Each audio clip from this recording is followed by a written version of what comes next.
సామాజిక సమస్యకు prime 9 TV పరిష్కార మార్గం. ఏఐతో ఏనుగుల బీభత్సాన్ని ఆపిన పవన్ కళ్యాణ్.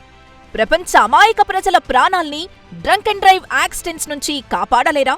పవన్ కళ్యాణ్ తలుచుకుంటే ఖచ్చితంగా సాధ్యమేనని ఓ retired motor vehicle inspector Chikkam Ramachandrarao ఆశాభావం వ్యక్తం చేస్తున్నారు. భారత సైన్స్ అండ్ టెక్నాలజీ వారిచే ప్రశంసలందుకున్న డ్రంక్ అండ్ డ్రైవ్ ఆగాలంటే అనే షార్ట్ ఫిల్మ్లోని ముఖ్యమైన టెక్నికల్ ఐడియాను గమనించండి.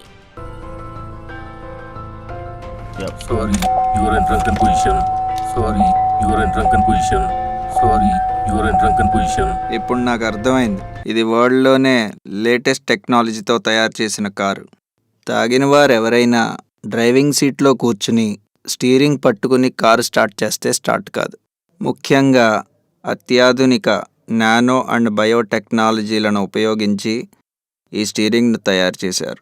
అందుకే ఆ స్టీరింగ్ పై డ్రైవర్ చేయి వెయ్యగానే వాడు తాగేసి ఉన్నాడా లేడా అనేది గమనించి ఆ సమాచారాన్ని స్టీరింగ్కు అనుసంధానించిన సెన్సార్ సిస్టమ్కు అందజేస్తుంది.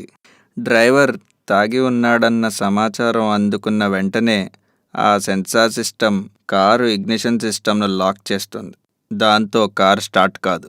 అందువల్ల డ్రైవర్ కంపల్సరీగా స్టీరింగ్ పట్టుకునే కార్ స్టార్ట్ చేయాలి. ఇదంతా నేను ఒక మ్యాగజైన్లో చదివాను.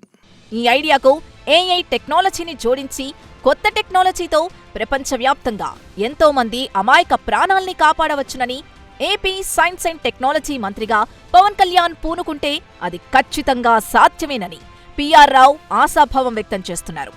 ఇది నిజమేనని మీరు భావిస్తే మీరు కూడా ఈ వీడియోను వివిధ సోషల్ మీడియా మాధ్యమాల ద్వారా ప్రభుత్వ పెద్దలందరికీ చేరేలా షేర్ చేయండి. లక్షలాది మంది అమాయక ప్రాణాల్ని కాపాడండి. మానవత్వమా మేలుకో.